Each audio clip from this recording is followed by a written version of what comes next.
to Super Metroid Eris Part 2. We're at the other side of the warp station, and we're actually headed toward a kind of new item. I say kind of new because it's really just screw attack, but it's been reworked slightly, so you'll see what I'm talking about. It's actually right on the other side of that wall, but I can't get it from this side, so it is a very useful item from this hack because it basically lets you avoid all damage when you're doing a spin jump, like screw attack would. So it doesn't hurt enemies. It's not instant kill on them. So you may think it's kind of maybe not as useful, but in this hack it's really useful because the enemies are, especially early on, and even some of the bosses later, they're kind of difficult to well, I don't want this. They're kind of difficult to avoid, so having something that lets you avoid them is very useful. And this should break problem blocks. No, it's not breaking this block. But basically, it is just screw attack without all the fancy, flashy graphics, and it doesn't damage enemies anymore. So definitely pick it up though, because where we're headed, it's very useful.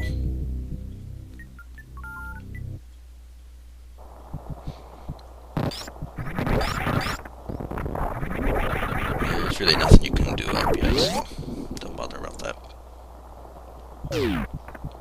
This room has an energy tank, which, if you don't feel very competent at bosses in Super Metroid, definitely get this energy tank, but be very careful about these things. They have a ton of health. They take a ton of missiles, obviously. And there's like 3 or 4 of them. I forget how many missiles they take. Oh great, this is not good. Time to get out of here. Well, just barely survived that. There's the new low health siren. It's not nearly as loud or in your face as the last one, so it also makes it a bit harder to realize that you're low on health if you're not paying attention to your HUD at all. But yeah, if you don't feel very confident about any bosses in Super Metroid, take the time to get that energy tank. There's one back there. I'm going to skip it for now until I have some more missiles or super missiles. Because I know a lot of people have trouble with the bosses that are coming up, but I never really had that much trouble with them personally, so I don't feel a need to get that one yet. And be careful about this next room. There's a Metroid in your way. Basically, just jump around it, shoot up when you fall down, and they'll push the Metroid up and off the screen while you're falling. So I'll keep you safe. But yeah, before we can get anywhere else, we need to go this way to get Grappling. The dead body. But yeah, you can go 2 ways here. You can go up or down, but stay down, because there's more Metroids.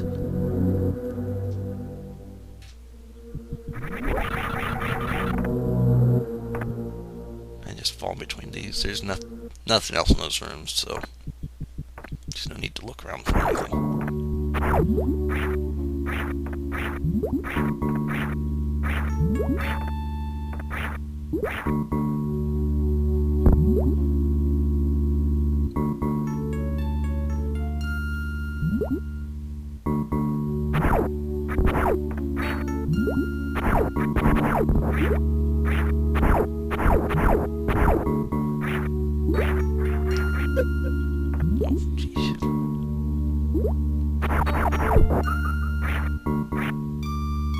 So yeah, this place is very different. This whole hack is very interesting visually. There's a lot of weird things, and as I mentioned in the last video, there's that one. Oh yeah, there's a item down here we can't get yet, so don't forget about that one. So yeah, there, like I mentioned it earlier, there's a part we'll get to later that's very disturbing.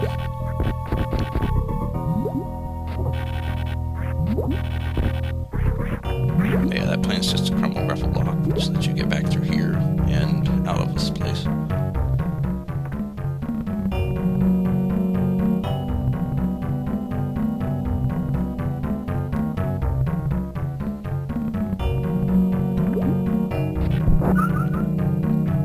This just drops you off to a place if you're following me, you haven't been before, but it's not that big a deal. Here's an upgrade we need up here, but we can't get this one yet either, so don't worry about up here yet. Don't forget about though, because you will need it.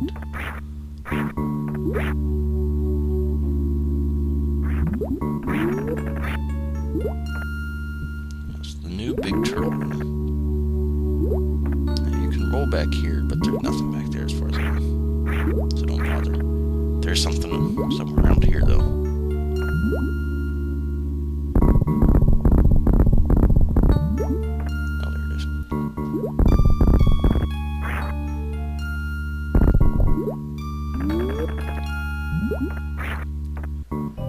So yeah, those are still just those normal platforms that go up and down, like in the room before Wave Beam, but he has them share the little turtle graphics. So that's how he got the little effect.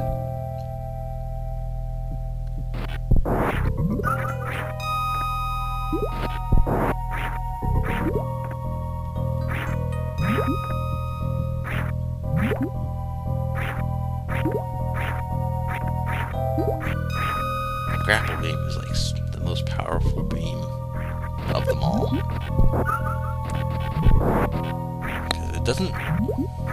It doesn't hurt every enemy. You can't charge or do anything like that. But the enemies it does hurt, it's always an instant kill. No other beam can say that.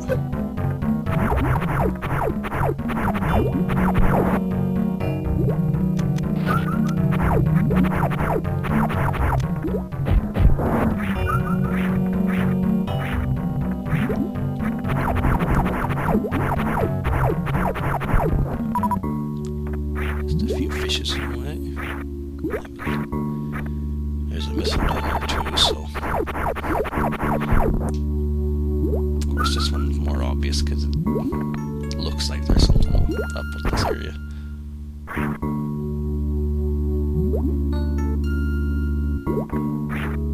Now this part is kind of tricky, and I wasn't going to make that one, so basically you have to land kind of in the back half, let it lower a little bit, and then do an underwater running jump. And that was how you get through that. That is one of the few really tricky jumps in this hack.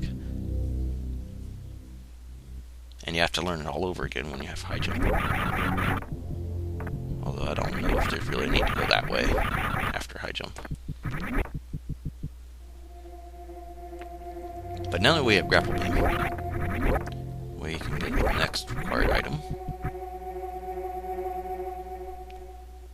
which is back by our ship. If you remember, there was a grapple block hanging in the air right by the ship. It's kind of a hint.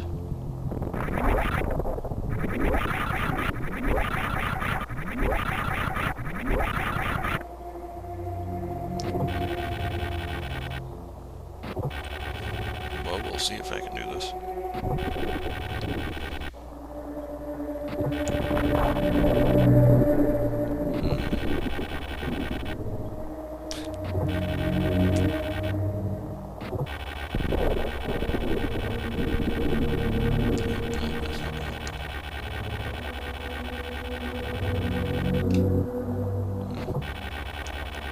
This is not quite working out.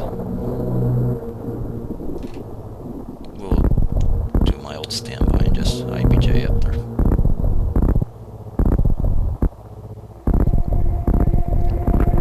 And again, this is a very useful skill to have, especially in playing hacks. Because it's almost...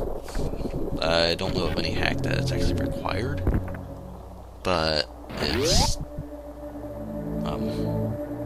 very useful to have anyway, just in case. There's a particular energy tank and cliffhanger where you can get early, or way before base jump, if you can IBJ. So yeah, just go back down here. Here's our next item, which is Charge Beam, and this is actually required. Not just for bosses. Actually, now that I think about it, you might be able to skip it. I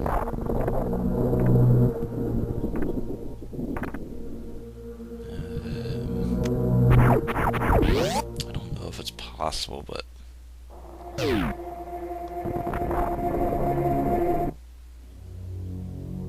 Anyway, we don't have too far to go to get back to where we're going. We just want to head back to where we got our first missiles, because now that we have bombs, we can get past that left side. But we collected charge, which we need for after that. So. And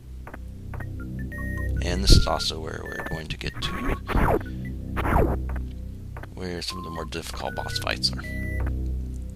Again, I highly recommend you have evasion, and you collect the desert energy tank if you don't feel very confident about them. Although the first fight with evasion shouldn't be that difficult.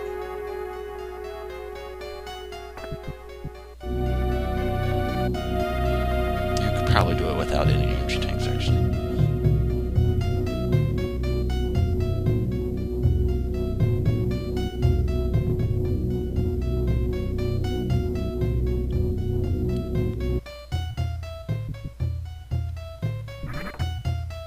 Okay, so basically it's just right around the corner through here, and that boulder is why you need charge.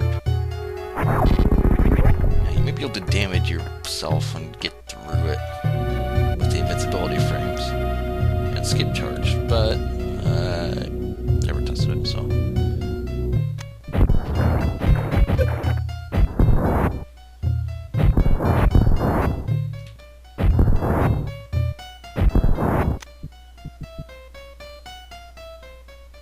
Basically, back here is just a little recharge enemy, refill enemy, and no saves, so.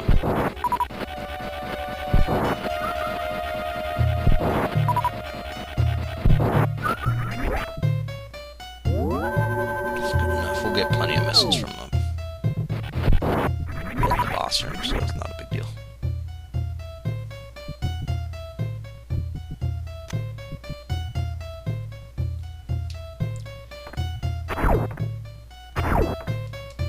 Push me back. And stop right here and bomb this guy until he's gone. Because there's another energy tank. So if you got the other one, that'd be 4, which should be plenty for what's coming up. So, and here's the first boss.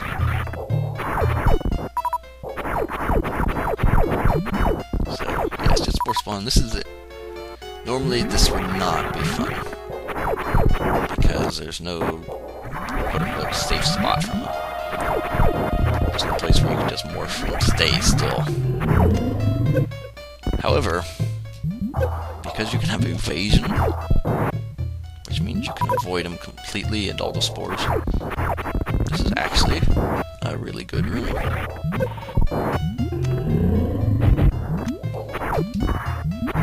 Just goes to show you can do things differently depending on what equipment you give the player in the hack. It can be turn out really good, like this room. Without evasion, this room is terrible. because you're going to get hurt every single time he runs around, and you have to hope you get enough energy from the spores to survive. With evasion, it's just making sure you stay on the platforms and keep your missiles stocked.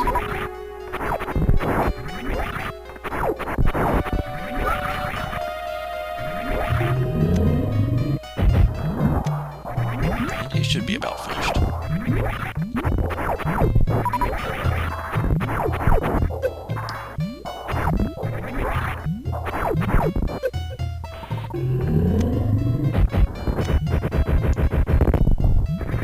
And as always, jumping off the side of him is always fun.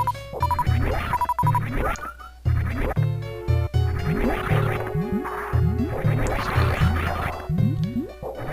Evasion for Spore Spawn makes it pretty easy.